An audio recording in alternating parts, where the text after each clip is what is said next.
मित्रांनो, स्वागत आहे तुमचं पुन्हा एका नवीन व्हिडिओमध्ये. तर मग चला सुरुवात करूया आजच्या या व्हिडिओला. मित्रांनो, हल्ली वैवाहिक नाती तुटण्याचं प्रमाण फार वाढलं आहे. असं पाहायला मिळतं की पती पत्नी एकमेकांसोबत खुश नाही आहेत.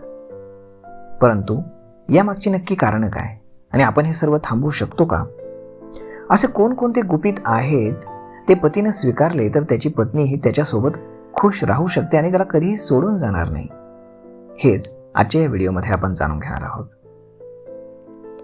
त्यामुळे सगळ्यात पहिली गोष्ट आहे म्हणजेच प्रामाणिकपणा. मित्रांनो, जर तुमच्या पत्नीनं तुमच्यावरती फार प्रेम करावं असं जर तुम्हाला वाटत असेल तर तुम्ही सुद्धा प्रामाणिकपणे फक्त तुमच्या पत्नीवरच प्रेम करायला हवं. आजकाल जास्त वेळा असं पाहायला मिळतं की पती आपल्या पत्नी व्यतिरिक्त परस्त्रीकडे जास्त आकर्षित होत आहेत. पतीच्या अशा वागण्यानं पत्नी त्याला कंटाळून सोडून निघून जाते. जर पती आपल्या पत्नीकडून चारित्र्यवान होण्याची अपेक्षा ठेवत असेल तर पतीने सुद्धा चारित्र्यवान व्हायलाच हवं ना, तरच त्यांच्यातील नातं जे आहे ते मजबूत होईल. आता दुसरी महत्त्वाची गोष्ट म्हणजे आर्थिक व्यवहार चांगल्या प्रकारे करा. कारण एक स्त्री आर्थिक व्यवहार चांगल्या प्रकारे करणाऱ्या व्यक्तीच्या गुणांकडे नक्कीच चांगल्या पद्धतीने पाहते. कारण वायफळ खर्च करणाऱ्या पुरुषासोबत समजूतदार स्त्री कधीही राहत नाही. कारण जी व्यक्ती वायफळ खर्च करते ती व्यक्ती संसार काय करणार? जर तुम्हाला वाटत असेल की तुमच्या पत्नीनं तुमचा मान सन्मान करावा, तुमच्यावर प्रेम करावं, तर तुम्ही पैशांचा सदुपयोग करायला शिका. तो तुम्हाला करता यायला पाहिजे. आता सगळ्यात महत्त्वाचा मुद्दा ते म्हणजेच शारीरिक संतुष्टी.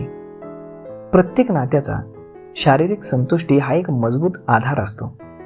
ज्या स्त्रियांना संभोग करत असताना पुरुष पूर्णपणे संतुष्ट करतात त्या स्त्रिया अशा पुरुषांना कधीही सोडून जात नाहीत. जर पत्नीला पतीकडून पूर्णपणे शारीरिक संतोषी मिळाली नाही तर ती परपुरुषाच्या संपर्कात येऊ शकते. प्रत्येक स्त्रीची ही मनोकामना असते की तिला असाच पती मिळावा जो तिला स्वर्ग सुख देऊ शकतो.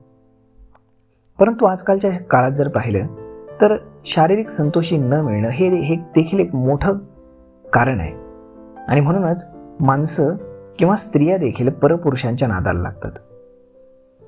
आता सगळ्यात महत्त्वाची गोष्ट ते म्हणजे साहस, म्हणजेच स्ट्रॉंगनेस. कारण प्रत्येक स्त्रीला तिच्या पतीकडनं संरक्षणाची अपेक्षा असते. भित्र्या पुरुषाला स्त्री कधीही पसंत करत नाही.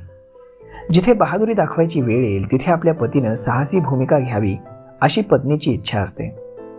जर पत्नीला समजलं की पती आपली रक्षा करू शकत नाही तर ती त्या पतीला कधीही सोडून जाऊ शकते किंवा मग त्याला खेळवत ठेवू शकते. त्यामुळे स्ट्रॉंग बना. आता सगळ्यात महत्त्वाची गोष्ट ती म्हणजेच तुमचा स्वभाव चांगला करा. संस्कार, मधुरवाणी आणि सज्जनता याची नेहमीच स्त्रियांकडून अपेक्षा केली जाते.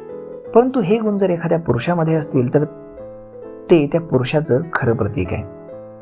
असे पुरुष आपल्या मधुर वाणीनं सर्वांचं मन जिंकून घेतात. दुसऱ्यांच्या प्रती असलेला व्यवहार त्यांचं संस्कार दर्शवत राहतो.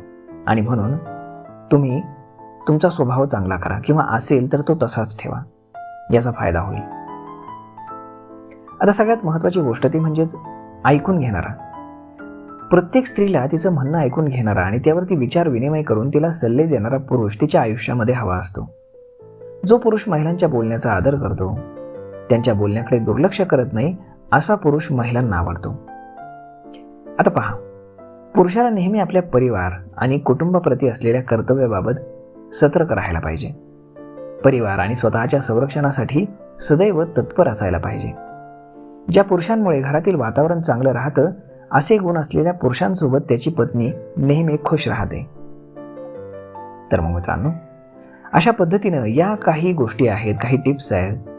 जर तुम्हाला वाटतं की तुमच्या बायकोनं तुमच्यावरती मनापासून प्रेम करावं तर या टिप्स तुम्ही तुमच्या आयुष्यामध्ये ॲप्लाय करायला सुरुवात करा. याचा इम्पॅक्ट तुम्हाला तुमच्या आयुष्यामध्ये जाणवल्याशिवाय राहणार नाही.